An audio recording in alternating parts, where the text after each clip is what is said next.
Bonjour, chers frères et sœurs. Oui, c'est vraiment un de mes plus grands sujets de joie, de me savoir un enfant de Dieu. Demandez à Michel, je le dis presque à chaque matin dans mes prières. Quel bonheur! Quel bonheur d'avoir plein de frères et sœurs aussi, parce que tous ceux, si on a le même père, ben, par conséquent, on est automatiquement des frères et sœurs. C'est pour ça qu'on n'a pas le choix d'apprendre à s'endurer tout de suite. On va être poignés pour l'éternité ensemble. C'est aussi bien de s'apprivoiser. Il y a beaucoup de choses nous unissent ensemble. Une des choses qui nous unit, en tout cas ici, c'est qu'on croit dans la parole de Dieu d'un couvert à l'autre, n'est-ce pas? Notre foi dans la révélation de Dieu. On vient de lire, l'Esprit rend témoignage à notre esprit qu'on est enfant de Dieu. Puis l'Esprit nous rend témoignage aussi quand on lit la Bible, que c'est la parole de Dieu, c'est la vérité. Puis je continue ce matin notre petite série. J'ai entrepris un survol de la Genèse.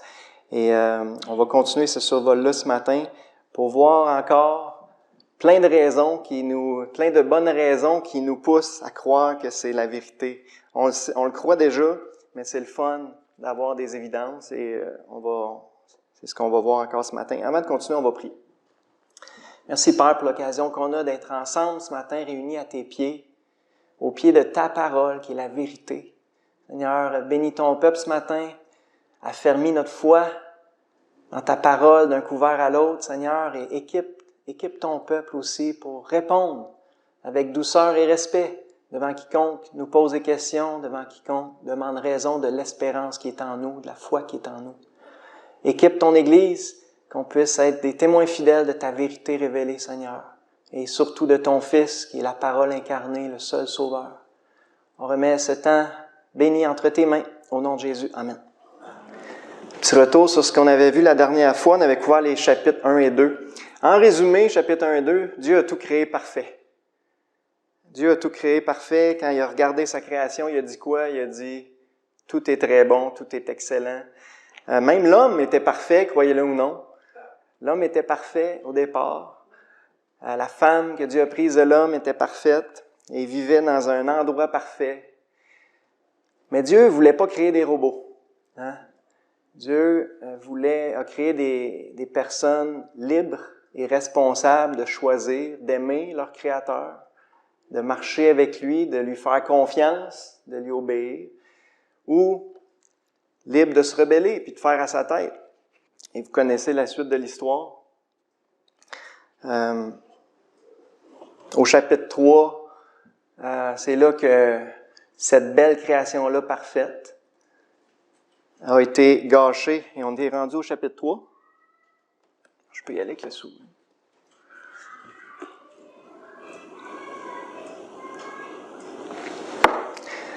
La chute de l'homme. Mais juste avant, avant le chapitre 3, il s'est passé un événement important. Je vous invite à tourner dans Ézéchiel 28. On va revenir après en Genèse 3. Ézéchiel 28.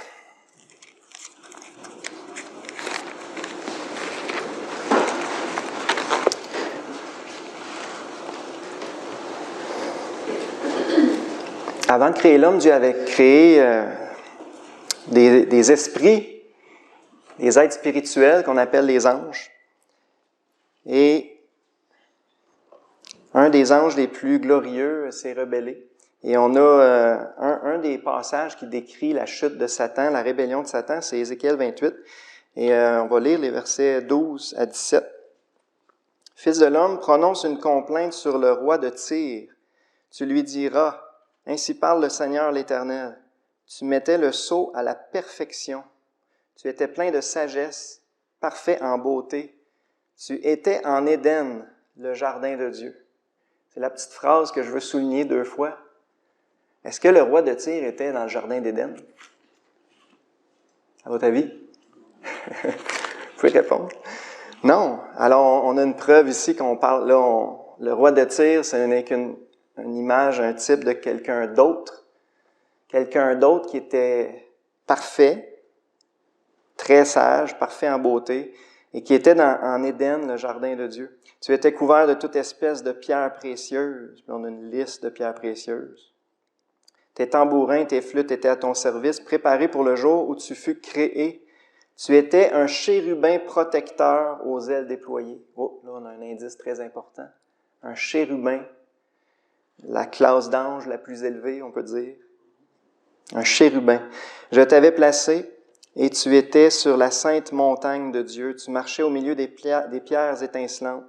Tu as été intègre dans toutes tes voies depuis le jour où tu fus créé. Lui aussi a été créé parfait. C'est ce qu'on voit dans ces versets-là.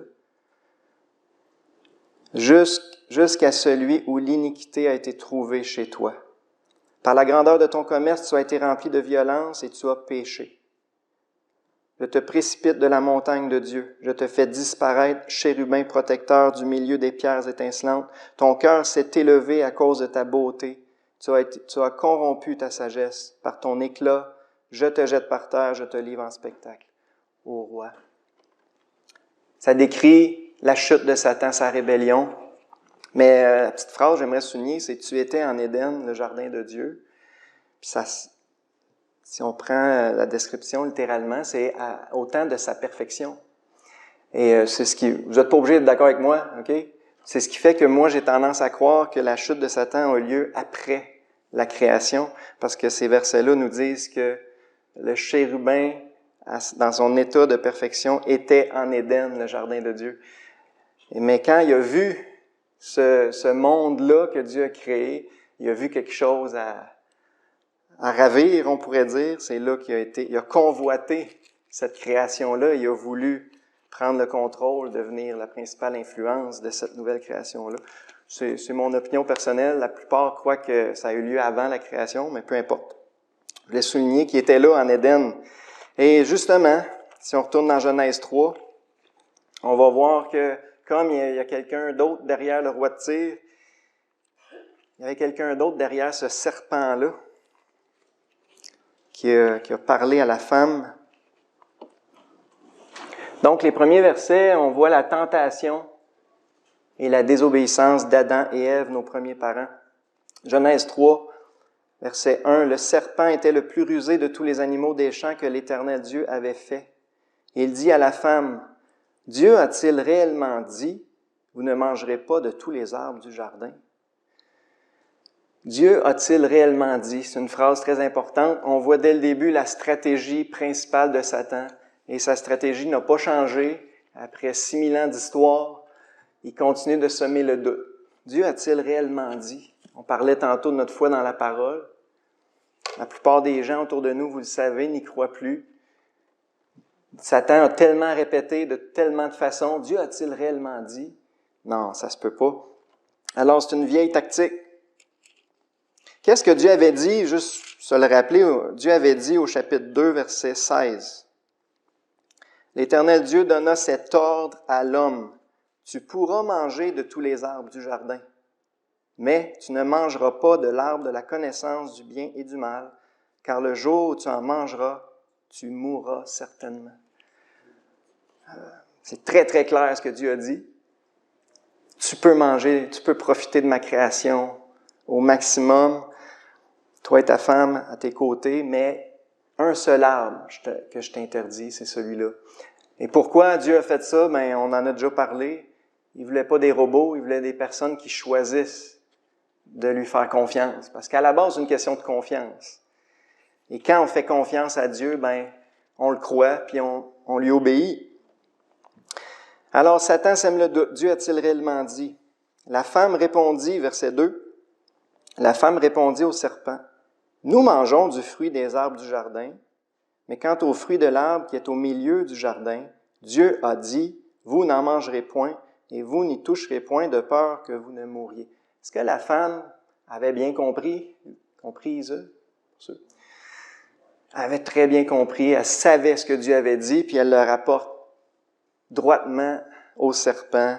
Dieu nous a dit ça. Verset 4. Alors le serpent dit à la femme, « Vous ne mourrez point. » Deuxième stratégie de Satan. Après avoir semé le doute, il va un pas plus loin, il sème le mensonge. Jésus lui-même a dit dans Jean 8, c'est le père du mensonge. C'est sa stratégie principale. Et qu'est-ce qui fait que notre monde est devenu ce qu'il est aujourd'hui? C'est le mensonge. Tous les mensonges semés par l'adversaire que l'homme a cru, c'est la cause ultime de tous les problèmes de l'humanité. Vous ne mourrez point. Verset 5, mais Dieu sait que le jour où vous en mangerez, vos yeux s'ouvriront et vous serez comme Dieu, connaissant le bien et le mal. Encore d'autres stratégies de Satan qui est, vous allez voir clair, vous allez être illuminés. Vous avez déjà entendu parler des Illuminati. Dans les religions païennes, il y a toujours eu cette idée-là d'avoir plus de lumière, d'avoir une sagesse que les autres n'ont pas. Il y a toujours eu une partie de mystère dans les religions païennes. Et Satan, il connaît l'intérêt de l'être humain pour connaître, comprendre. Satan sème ce mensonge-là que si vous m'écoutez mes mensonges, vous allez être plus éclairés, vous allez être illuminés, vous allez comprendre des choses que les autres ne comprennent pas. Une vieille stratégie. Puis, une autre chose, c'est qu'il sous-entend quoi par rapport à Dieu dans ce verset-là? Il sous-entend que Dieu est... Dieu est menteur. Ouais. Ben, Dieu veut pas que vous soyez comme lui, tu sais. Dieu veut vous garder dans l'ignorance. Dieu veut vous garder inférieur. Mais si vous prenez de l'arbre, ben là, vous allez être comme Dieu. Là, vous allez connaître, comprendre. Vous allez être éclairé comme lui, il est. Fait qu'il sous-entend en plus que Dieu, il est pas correct. Qu'il nous cache des choses, qu'il est pas bon. Et encore là, c'est ce que Satan a fait constamment. Et même pour nous, les chrétiens, les pires idées que Satan peut semer dans notre tête, c'est Dieu, il est pas correct avec moi. Regarde tout ce qu'il permet dans ta vie. Dieu est pas juste, Dieu est pas sage.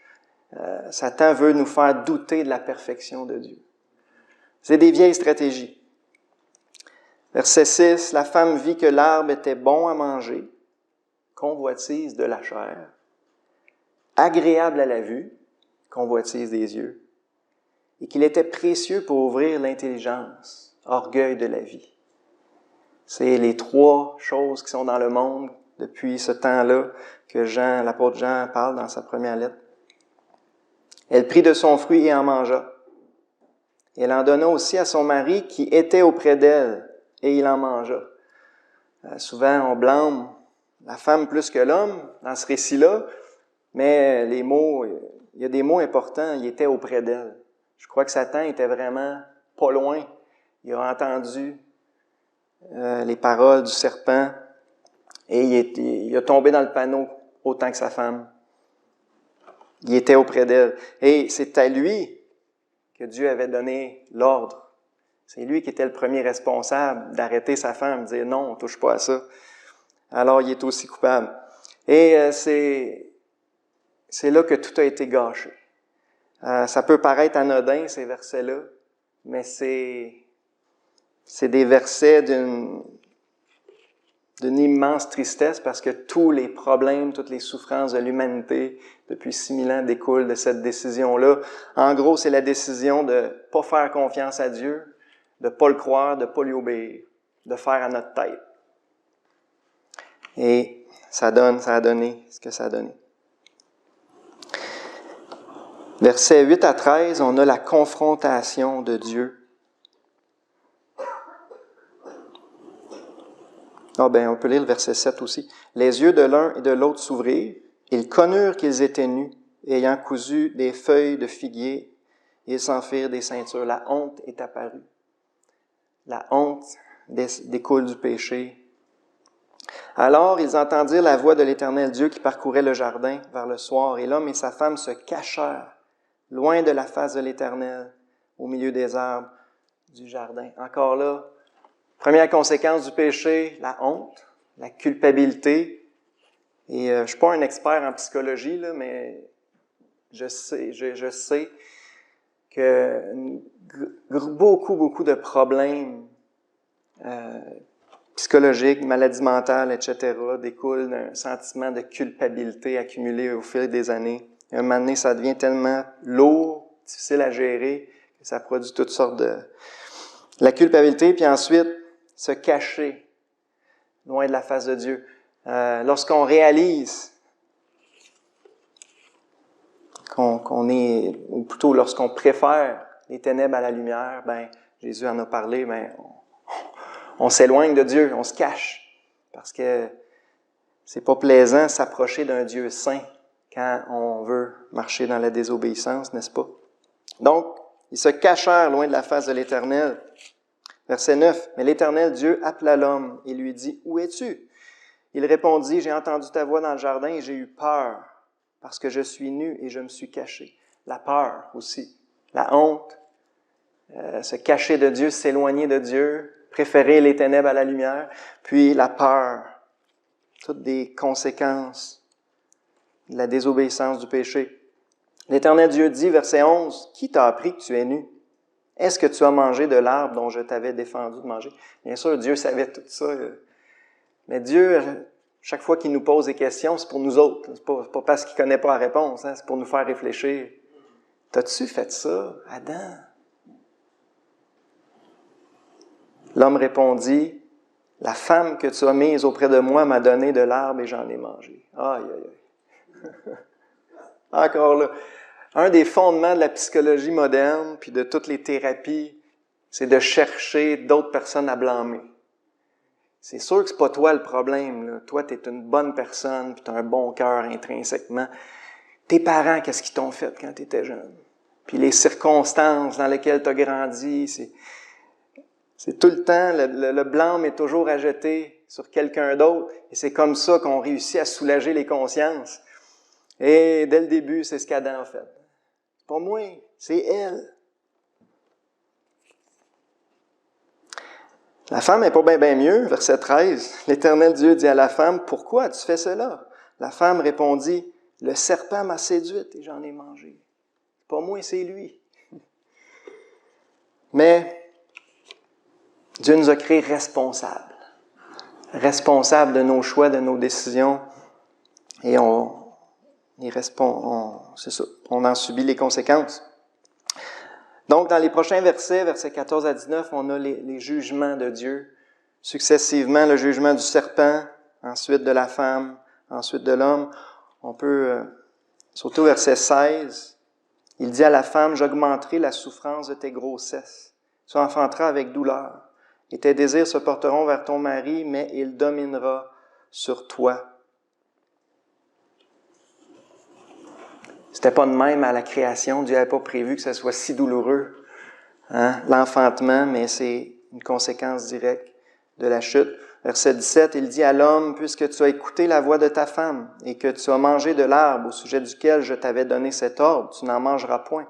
Le sol sera maudit à cause de toi. C'est à force de peine que tu en tireras ta nourriture tous les jours de ta vie. Il te produira des épines et des ronces, et tu mangeras de l'herbe des champs. C'est à la sueur de ton visage que tu mangeras ton pain, jusqu'à ce que tu retournes dans la terre où tu as été pris. Car tu es poussière, et tu retourneras dans la poussière. » Car là, au début, c'était pas prévu que ça serait si dur de cultiver le sol, que ça demanderait autant de travail. C'était pas prévu que l'homme serait obligé de travailler si dur pour gagner son pain, pour nourrir sa famille. Mais c'est une conséquence de la chute, c'est un jugement sur l'homme. Puis le jugement ultime, on l'a lu, tu retourneras dans la poussière. Dieu l'avait promis, il l'avait dit clairement, le jour où tu en mangeras, tu mourras. Instantanément, l'homme est mort spirituellement, c'est-à-dire que sa communion parfaite avec Dieu a été brisée. C'est pour ça que tous les hommes viennent au monde morts spirituellement, déconnectés d'avec Dieu. Ça, c'est la mort spirituelle, puis la mort physique. Tous les hommes y ont passé, ou presque, on en reparlait tantôt. C'est la conséquence du péché. Le salaire du péché, c'est quoi? C'est la mort. Dieu revêt Adam et Ève, il les expulse du jardin. Il y a un petit peu de lumière qui brille. Verset 21.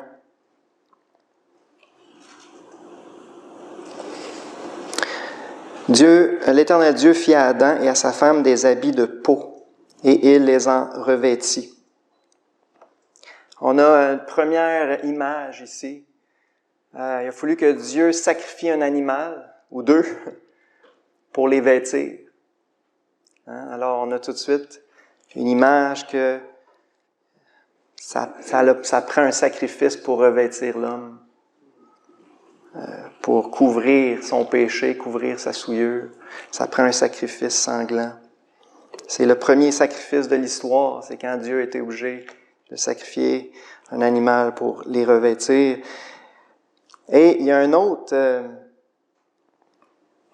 verset que j'ai sauté, le verset 15, la première prophétie d'un libérateur, chapitre 3, verset 15, « Je mettrai inimitié », Dieu s'adresse au serpent ici, à Satan, « Je mettrai inimitié entre toi et la femme, entre ta postérité et sa postérité. Celle-ci t'écrasera la tête et tu lui blesseras le talon. » Vous savez déjà ça, là, mais je vous le rappelle, c'est la première prophétie d'un Messie, un descendant de la femme, un homme, finalement, un vrai homme, un jour va écraser la tête de Satan.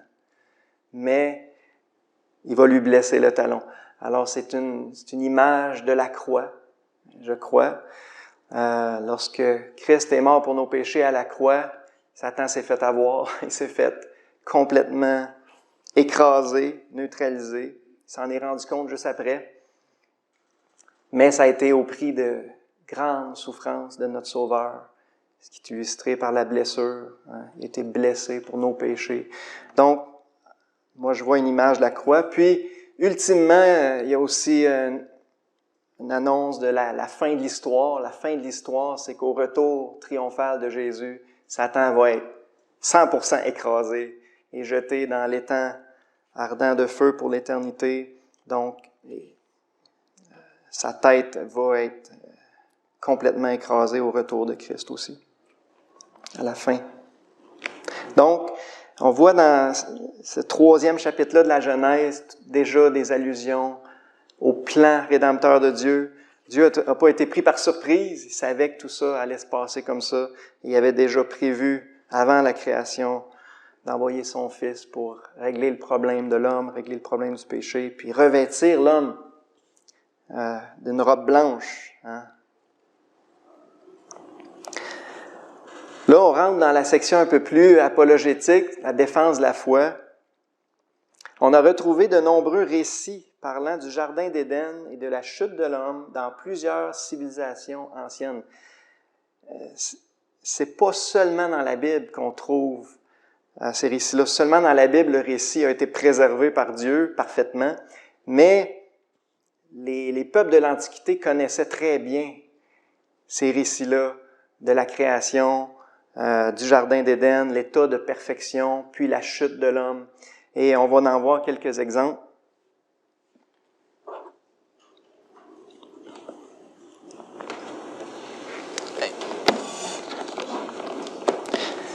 Les récits babyloniens du Jardin d'Éden. C'est pas évident.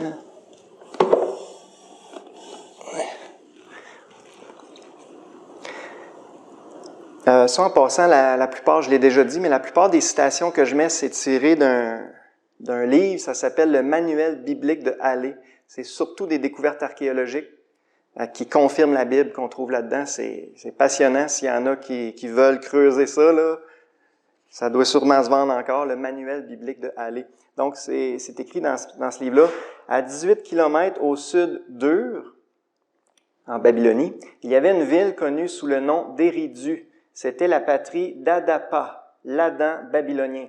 D'après le prisme de Weld, les deux premiers rois de l'histoire ont régné à Éridu.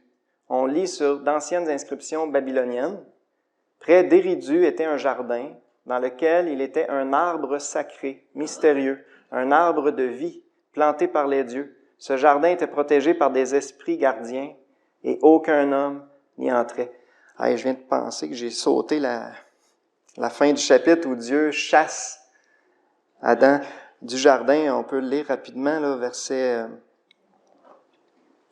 22 à 24. L'Éternel Dieu dit, « Voici l'homme est devenu comme l'un de nous pour la connaissance du bien et du mal. Empêchons-le maintenant d'avancer sa main, de prendre de l'arbre de vie, d'en manger et de vivre éternellement. » Et l'Éternel Dieu le chassa du jardin d'Éden pour qu'il cultive la terre d'où il avait été pris. C'est ainsi qu'il chassa Adam et le mit à l'orient du jardin d'Éden. Et il mit à l'orient du jardin d'Éden les chérubins qui agitent une épée flamboyante pour garder le chemin de l'arbre de vie. Alors, même cette idée-là a été préservée dans la mémoire des Babyloniens. Ce jardin était protégé par des esprits gardiens et aucun homme n'y entrait. Les Babyloniens connaissaient ces récits-là et ils en ont gardé des écrits. Les plus anciennes inscriptions babyloniennes font de nombreuses références à un arbre de vie, duquel l'homme a été détourné par l'influence d'un mauvais esprit personnifié dans un serpent. Parmi ces tablettes se trouve l'histoire d'Adapa. Adapa, semence du genre humain, c'est-à-dire le père de tous les humains. L'homme sage d'Éridu, il offensa les dieux par le moyen de la connaissance. Ensuite, devint mortel, ne mangea pas de la nourriture de vie. Il imposa la maladie aux hommes. Les dieux dirent, « Il n'aura point de repos. » Presque tous les éléments qu'on voit dans chapitre 2 et 3 de la Genèse, du Jardin d'Éden, l'état de perfection, la rébellion, la tentation du serpent, que l'homme devient mortel, qui est chassé du jardin. Presque tous ces éléments-là se retrouvent aussi dans ces tablettes-là d'argile trouvées en Babylonie antique. Fait que c'est intéressant et ça fait du sens. Une autre chose intéressante qui a été trouvée, c'est le sceau de la tentation. Le sceau de la tentation trouvé parmi d'anciennes tablettes babyloniennes semble se référer de façon très précise à l'histoire du Jardin d'Éden. Au centre se trouve un arbre, à droite un homme, à gauche une femme cueillant un fruit, derrière la femme un serpent dressé. Vous voyez ça? D'où c'est que ça vient, ça? Adam a certainement raconté l'histoire à ses fils et ses filles qui l'ont raconté. L'être humain veut connaître ses origines, il veut connaître pourquoi aussi les problèmes se multipliaient, il veut comprendre. Alors certainement que ces récits-là de Genèse 1 et 3 ont été transmis oralement. Et on va en reparler tantôt, je l'ai déjà dit, ça a juste pris 3 transmissions pour arriver après le déluge. On va en reparler tantôt. Pas eu des dizaines et des dizaines de transmissions orales. Alors, tout ça, ça nous confirme que les hommes connaissaient ces récits-là et Dieu les a préservés pour nous dans sa parole. Autre tradition de la chute de l'homme, tradition perse. Nos premiers parents vécurent innocents, vertueux et heureux dans un jardin où il y avait un arbre d'immortalité, jusqu'à ce qu'apparaisse un esprit mauvais sous la forme d'un serpent. Quand même semblable. Tradition hindoue. Dans les premiers temps, l'homme ne connaissait ni le mal ni la maladie. Il avait tout ce qu'il pouvait souhaiter et vivait longtemps. On en reparlait tantôt. Tradition grecque. Les premiers hommes dans l'âge d'or vivaient nus, ne connaissaient ni le mal ni les difficultés et fraternisaient avec les dieux. Tradition chinoise. Tradition d'un âge heureux où les hommes avaient de la nourriture en abondance et étaient entourés d'animaux pacifiques. Donc, M. Halley a écrit « L'histoire originale du Jardin d'Éden a été sans nul doute racontée par Adam à Métushélah, par celui-ci à Noé et par Noé à ses fils.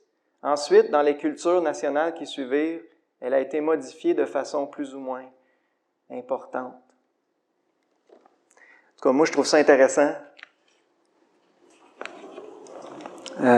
Tous les peuples de l'Antiquité avaient ce souvenir-là parce qu'ils sont tous partis de Babel. On va en reparler plus loin dans l'histoire. Ils sont tous partis de la même place. Là. Ils étaient tous ensemble à Babel. Ils avaient tous la même connaissance des origines. Et là, ils se sont dispersés. Et là, bien sûr, les traditions orales ont été déformées un peu dans les cultures, mais on voit pas tant que ça parce que la plupart des choses qu'on a lues, c'est conforme au texte biblique.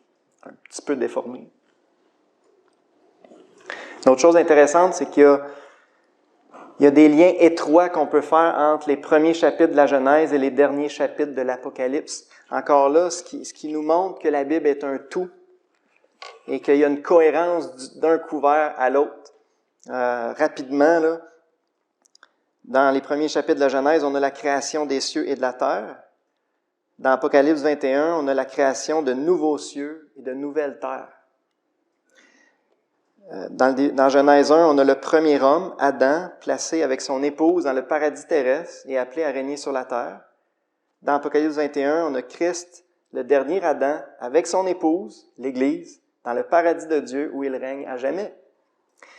Dans la Genèse, on a au milieu du jardin l'arbre de vie et le fleuve qui l'arrose.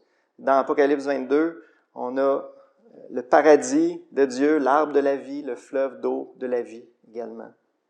Dans la Genèse, on a l'éruption de Satan, le tentateur. Dans Apocalypse 20, on a le jugement définitif de Satan. Puis, dans Genèse 3, on a la chute de l'homme qui est chassé du paradis et voué à la mort. Et dans Apocalypse 22, on a la restauration de l'homme, la vie éternelle dans le paradis renouvelé. Alors, on voit que Dieu ferme la boucle, vraiment. Les derniers chapitres de l'Apocalypse sont la restauration, on peut dire, de ce qui a été gâché dans Genèse chapitre 3. La Bible forme un tout. Hein? Chapitre 4.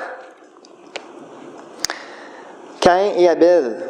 Dans les premiers versets, on a leur offrande et la réaction de Dieu. On va sauter au verset 3 tout de suite. Au bout de quelque temps, Caïn fit à l'Éternel une offrande des fruits de la terre. Et Abel, de son côté, en fit une des premiers-nés de son troupeau et de leur graisse. L'Éternel porta un regard favorable sur Abel et sur son offrande, mais il ne porta pas un regard favorable sur Caïn et sur son offrande. Caïn fut très irrité, son visage fut abattu. Je vais lire mes notes un petit peu. On lit dans Hébreux 11, verset 4, que c'est par la foi qu'Abel a offert un sacrifice plus excellent que celui de Caïn. C'est quoi la foi? C'est de croire ce que Dieu dit. Donc, on lit entre les lignes que Dieu avait révélé sa volonté d'une façon ou d'une autre. Je pense que ça a commencé très tôt lorsque Dieu a sacrifié un animal pour revêtir Adam et Ève, mais probablement qu'il y a eu d'autres révélations par la suite parce que Abel a cru Dieu, il a fait confiance puis il a agi selon la révélation. C'est ça la foi. La foi saisit ce que Dieu dit. L'offrande d'Abel, bien sûr, c'est une image du sacrifice de Jésus pour nos péchés. Dès le début, encore là, Dieu révèle sa volonté. Ça prend un sacrifice sanglant. C'est sans effusion de sang, il n'y a pas de pardon. Encore là, on lit dans Hébreux. Alors, dès le début, Dieu révèle sur quoi va être basé son plan de rédemption.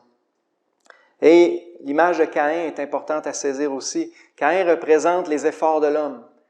Il a travaillé fort, on en a parlé tantôt, pour labourer la terre, pour faire produire une récolte, puis il a offert à Dieu le produit de ses efforts. Il avait travaillé fort pour cette récolte-là, mais ça n'a pas été agréable à Dieu. Alors on voit dès le début que Dieu ne prend pas plaisir dans les efforts de l'homme. C'est pas par nos efforts à faire du bien ou à faire toutes sortes de rituels. C'est pas comme ça qu'on obtient la faveur de Dieu. C'est par la foi. Croire ce qu'il dit puis agir en conséquence. Et c'est basé sur le sacrifice parfait de Jésus, bien sûr.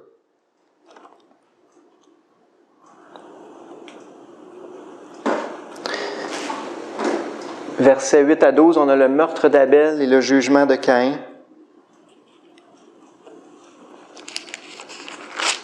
Verset 8. Cependant, Caïn adressa la parole à son frère Abel, mais comme ils étaient dans les champs, Caïn se jeta sur son frère Abel et le tua. L'Éternel dit à Caïn, « Où est ton frère Abel? » Il répondit, « Je ne sais pas. Suis-je le gardien de mon frère? » Encore là, ça c'est l'image de l'homme qui se préoccupe pas de son prochain. « Suis-je le gardien de mon frère? » Dieu dit, « Qu'as-tu fait? » La voix du sang de ton frère crie de la terre jusqu'à moi. Maintenant, tu seras maudit de la terre qui a ouvert sa bouche pour recevoir de ta main le sang de ton frère. Quand tu cultiveras le sol, il ne te donnera plus sa richesse. Tu seras errant et vagabond sur la terre. Donc, premier meurtre de l'histoire. Et on a le jugement de Dieu sur Caïn. Encore une fois, le sol est maudit à cause de lui. Petite parenthèse, Jésus a authentifié l'histoire d'Abel. Jésus dit dans Matthieu 23, verset 35, que tout le sang qui a été versé sur la terre, depuis le sang d'Abel jusqu'au sang de Zacharie, le prophète, va être redemandé à cette génération, la génération de Jésus. Alors, il confirme que le sang d'Abel, c'est le premier sang qui a été versé sur la terre, le premier meurtre. Jésus lui-même le confirme. Alors, si Jésus y croyait, ben moi j'y crois. Dans la suite du chapitre, on a la civilisation de Caïn. Donc, Caïn a été chassé de cet endroit-là. Et on va lire versets 16 et 17. Puis Caïn s'éloigna de la face de l'Éternel. Encore là, le péché, la rébellion, la désobéissance nous amènent à nous éloigner toujours plus de la lumière de Dieu. Il habita dans la terre de Nod, à l'orient d'Éden. Caïn connut sa femme, elle conçut et enfanta Hénoc. Il bâtit ensuite une ville et il donna à cette ville le nom de son fils Hénoc. Et là, il y a eu plein de descendants. On peut lire les versets 20 à 22. Ada engendra Jabal, il fut le père de ceux qui habitent sous des tentes et près des troupeaux. Le nom de son frère était Jubal, il fut le père de tous ceux qui jouent de la harpe et du chalumeau. Tsia, de son côté, enfanta Tubal-Caïn, qui forgeait tous les instruments d'airain et de fer. Donc, on voit que on est au tout début de l'histoire de l'humanité. Les hommes étaient très intelligents et très débrouillards dès le début. Okay? Ce qu'on nous enseigne, les hommes des cavernes, là, à moitié singes, ça n'a jamais existé. Okay? Les hommes ont toujours été intelligents, ont toujours été très débrouillards, puis on voit dès les premières générations toute la science dans tous les domaines se développe, les instruments de musique, la métallurgie, etc.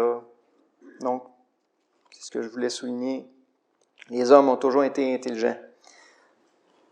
Donc, la civilisation de Caïn, qui est une civilisation complètement corrompue, on va le voir par la suite, il n'y a rien qui est sorti de bon de cette civilisation-là. Mais on a l'espoir qui naît, à versets 25-26.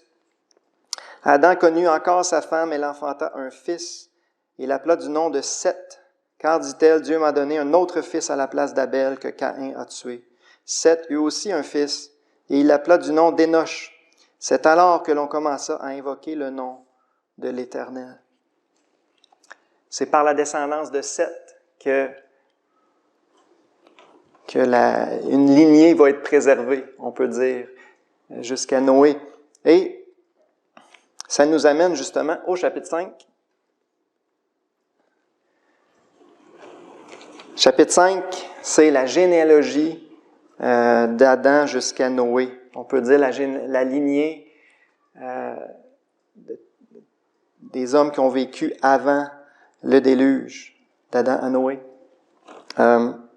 On peut lire les quelques premiers versets. Là. Voici le livre de la postérité d'Adam. Ça, j'en ai déjà parlé. Moïse, quand il a rédigé la Genèse, il y avait des sources écrites. Okay? Il n'y avait pas... En tout cas, certainement qu'il y a eu des révélations de Dieu, mais ces généalogies-là, c'était des sources écrites et il les a transcrits dans un langage alphabétique évolué. Donc, voici le livre de la postérité ou de la descendance d'Adam. Lorsque Dieu créa l'homme, il le fit à la ressemblance de Dieu. Il créa l'homme et la femme, les bénit, il les appela du nom d'homme ou d'humain. Lorsqu'ils furent créés, Adam, âgé de 130 ans, engendra un fils à sa ressemblance, selon son image, et lui donna le nom de Seth. Les jours d'Adam, après la naissance de Seth, furent de 800 ans, et il engendra des fils et des filles. Tous les jours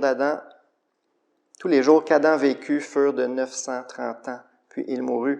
Ensuite, on a Seth, qui a Énoch, qui engendre Kénan, Kénan engendre Mahalaël, Mahalaël engendre Jéred, Jéred engendre Enoch, Enoch, Méthusélah, Méthusélah, Lémec, Noé. 10 générations en tout. Les choses les plus intéressantes de ce chapitre-là, il y en a plusieurs. Premièrement, Enoch. Enoch, c'est un cas particulier. On va lire les versets 21 à 24. Enoch, âgé de 65 ans, engendra Méthusélah. Enoch, après la naissance de Méthusélah, marcha avec Dieu 300 ans, et il engendra des fils et des filles. Tous les jours d'Enoch furent de 365 ans. Enoch marcha avec Dieu, puis il ne fut plus parce que Dieu le prit. Alors, c'est vraiment intéressant. Premièrement, on voit qu'Enoch a marché avec Dieu d'une façon unique dans sa génération, dans son époque. Le déluge arrive au chapitre 6, fait que on sait par le chapitre 6 que le monde était entièrement corrompu, s'était détourné de son Créateur.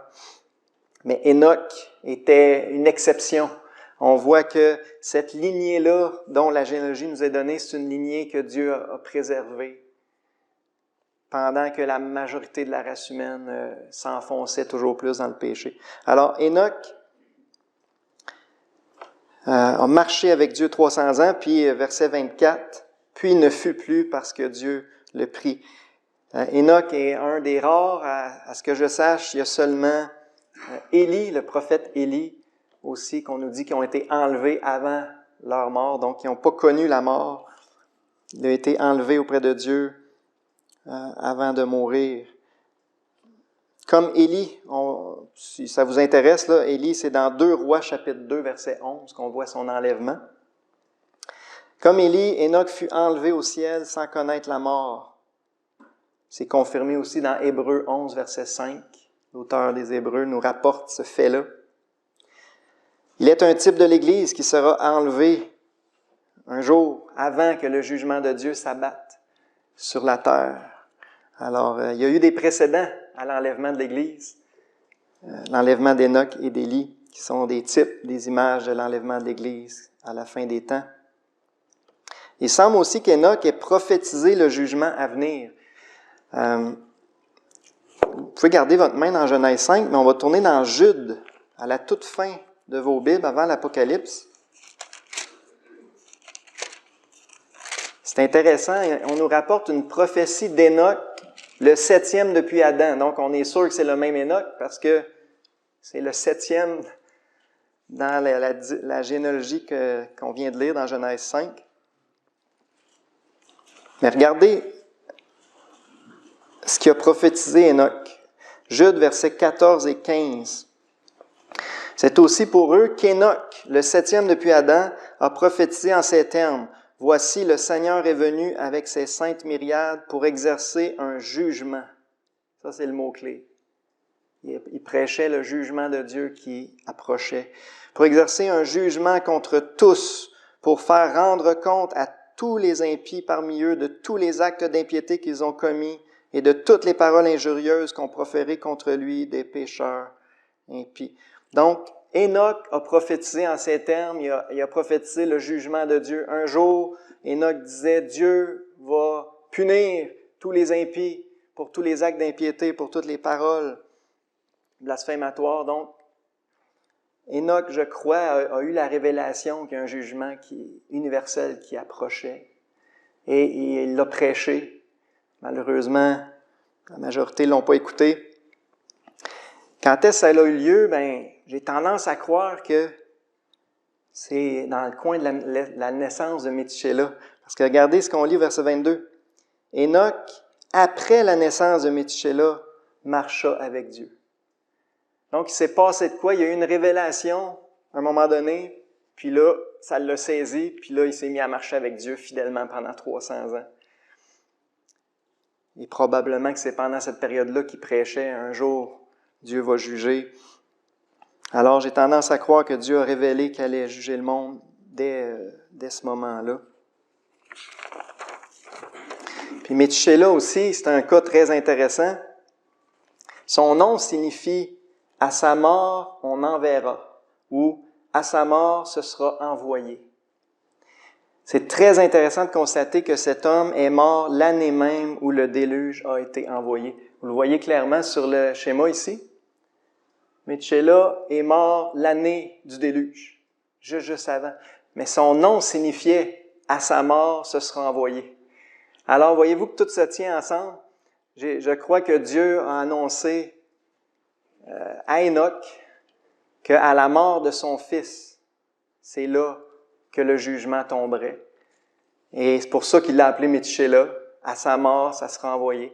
Et c'est exactement ça qui s'est passé. Le déluge est tombé à la mort, l'année de la mort de Metshela. Et c'est intéressant aussi de constater que c'est l'homme qui a vécu le plus longtemps dans toute l'histoire de l'humanité. Qu'est-ce que ça nous montre, ça? Dieu est patient. Dieu est patient. Dieu a retardé le jugement le plus loin possible. Ça fait penser à ce que Pierre écrit dans sa lettre. Dieu ne tarde pas dans l'accomplissement de sa promesse, mais il est patient. Il use de patience parce qu'il veut pas qu'aucun périsse. Il veut que les hommes parviennent à la repentance. Et c'est ce qu'il a fait avant le déluge aussi. Il a patienté le plus longtemps possible jusqu'à ce qu'il n'y ait plus rien à faire. Les pensées, on va en parler la prochaine fois, les pensées de tous les hommes se tournaient uniquement, chaque jour, se tournaient uniquement vers le mal lorsque Dieu a frappé la terre du déluge. Alors, ça, c'est des personnages intéressants, Enoch, Metshela. Une autre chose, je l'ai déjà dit, je radote là, mais la vie de Metshela a recouvert celle d'Adam de 243 ans. Vous voyez clairement ici? Metshela, c'est la ligne en gris. Adam, la ligne en rouge. Ils ont cohabité ensemble, OK? Ils étaient contemporains pendant 243 ans. Ils ont eu le temps de jaser, hein? C'est sûr qu'ils ont eu le temps de jaser. Donc, Adam a certainement pu raconter Genèse 1 à 3 à Metshela. Puis, la vie de Metshela a recouvert la vie de Sem, fils de Noé, pendant 98 ans. Metshela a pu tout raconter ce qu'il avait entendu direct d'Adam. Il a pu tout le raconter à Sem, qui a traversé le déluge, qui était là pour rebâtir la terre après le déluge. Donc, quand on parlait tantôt de traditions orales qui se sont très bien conservées dans tous les peuples de l'Antiquité, ben, on comprend, là, il n'y a pas eu besoin d'avoir 150 transmissions. La longévité des hommes faisait en sorte que ça a pris juste quelques transmissions orales. Donc, ce fait-là a grandement facilité la transmission intacte des événements des premiers chapitres de la Genèse. D'autres choses intéressantes, la liste des rois sumériens. Ça, c'est la première civilisation, là, si vous lisez dans l'histoire profane, la plus vieille civilisation reconnue, c'est les Sumériens. C'est en Babylonie, OK? La liste des rois sumériens nomme 10 rois qui auraient régné très longtemps, et cela avant le déluge. Il est intéressant de comparer la chronologie de ces rois avec celle des patriarches de Genèse 5. Alors, les Sumériens, dans leur tablette, on a trouvé qu'il y avait 10 rois qui ont régné très longtemps avant le déluge. Selon la Bible, il y a eu 10 générations avant le déluge qui ont vécu très longtemps.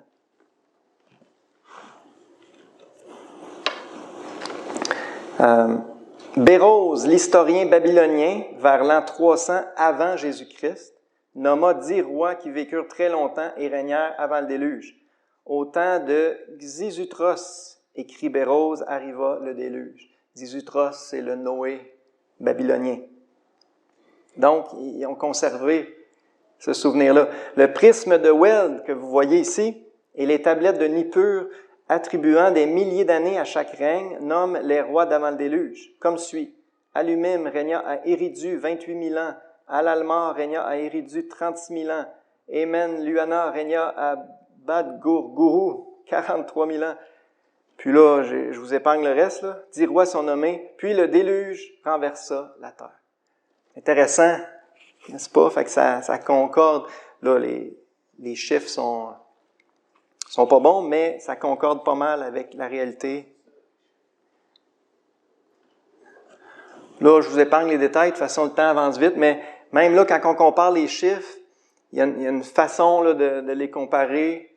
Je vous épargne les détails, que ça fait que ça arrive vraiment proche des chiffres qu'on a dans la Bible. OK?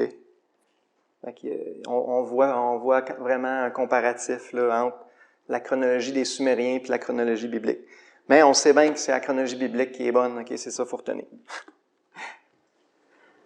La longévité des hommes antédiluviens, on a encore des traces dans les civilisations anciennes de ça. Outre les Babyloniens, on retrouve la tradition d'une grande longévité des premiers habitants de la Terre chez les Perses, les Égyptiens, les Hindous, les Grecs et d'autres encore. D'où pourraient venir de telles traditions si ce n'est du fait que les premiers hommes ont effectivement vécu longtemps? Presque toutes les civilisations de l'Antiquité ont ça dans leurs archives, que les premiers hommes vivaient très longtemps. Joséphus, vous connaissez, c'est un historien juif qui a vécu environ 100 ans après Jésus. Lui a écrit « J'ai pour témoin à ce que je viens de dire tous ceux qui ont écrit l'Antiquité, parmi les Grecs comme les barbares. » Puis là, il nomme des historiens de l'Antiquité. C'est intéressant si vous cherchez des lectures. Là. Car même Manetho, qui écrivit l'histoire égyptienne, et Béroz, qui rassembla les documents chaldéens, et Moccus et Estius, et à côté d'eux, Hieronymus l'Égyptien, et ceux qui ont composé l'histoire phénicienne, confirment ce que je dis ici, que les anciens vivaient jusqu'à 1000 ans. Alors, Joséphus, que lui a fait un gros travail d'historien, il a consulté tous les historiens de l'Antiquité, de différentes nations, puis là, il nous rapporte que chacun d'entre eux parle de ça, que les premiers hommes vivaient très longtemps. Fait que c'est intéressant. C'est juste des évidences qui confirment. Notre foi n'est pas basée là-dessus, mais ça confirme le récit biblique. Les villes antédiluviennes. Parmi les villes antédiluviennes mises à jour jusqu'ici se trouvent Eridu, dont on a parlé tantôt, Uruk, Ur, Kis, Phara, Sippar, Larsa. Donc, c'est toutes des villes qui se trouvent là au pays de Shinéar.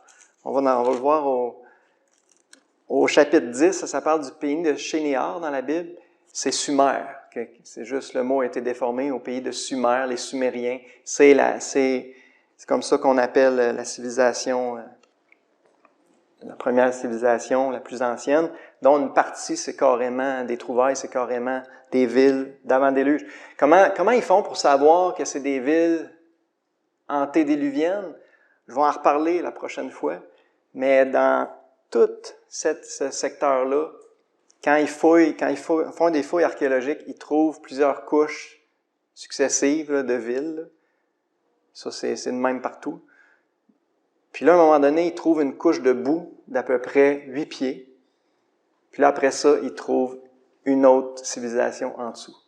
Systématiquement, dans toute cette région-là, il y a une couche de boue de grande épaisseur, puis il y a une civilisation en dessous. Et c'est comme ça que la civilisation en dessous, ceux qui ont l'arrière-plan biblique, font 1 plus 1. Hein? C'est évident que la couche de boue, c'est le déluge. On va en reparler.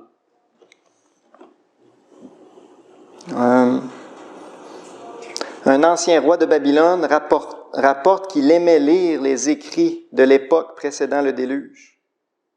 Assurbanipal fait référence à des inscriptions de l'époque précédant le déluge. Intéressant. Il existait même quelques tablettes, quelques écrits datant d'avant le déluge, puis les rois babyloniens le savaient, que ça datait d'avant le déluge, puis ils aimaient ça les consulter. Il y en a même quelques-uns qui ont été retrouvés. Alors ça, clairement, ça a été retrouvé, comme je disais, dans les couches, en dessous de la grosse couche de boue, d'argile. Alors ça, c'est des tablettes antédiluviennes. On voit que l'écriture était, à ce moment-là, c'était juste des dessins, des symboles. C'était pas une écriture alphabétique, mais quand même, il y avait déjà une écriture. Les hommes ont toujours été intelligents. Okay. Il n'y a jamais eu d'hommes des cavernes stupides. La prochaine fois, on va parler du déluge qui couvre les chapitres 6 à 9. Que le Seigneur vous bénisse par ces paroles. Encore là, le but, c'est d'affermir notre foi, qui est toujours plus, que la Bible est vraie et fiable, puis de nous équiper aussi pour répondre aux questions de ceux qui nous entourent. J'espère que ça va être utile pour ça. On va prier. Merci Seigneur pour le temps que tu nous as donné ensemble ce matin dans ta parole. Ta parole est la vérité. Jésus l'a dit et on le croit. Seigneur, merci de nous avoir révélé toutes ces choses. Merci parce que ça nous permet de comprendre le monde dans lequel on vit. Et, Seigneur, merci parce que tu planifies tout restaurer. Déjà, Seigneur, le plus gros est accompli, la mort et la résurrection de notre Sauveur et Seigneur. Et ce n'est qu'une question de temps. Tu vas juger ce monde et tu vas tout reprendre à neuf. Et on va faire partie de cette nouvelle création, ce nouveau paradis. On va manger de l'arbre de vie. Seigneur, merci parce que l'histoire va bien finir. Aide-nous à marcher avec foi jusqu'à la fin comme Enoch, jusqu'à ce que tu viennes nous prendre, Seigneur, soit par la mort, soit par l'enlèvement. On remet ces paroles à tes pieds au nom de Jésus. Amen.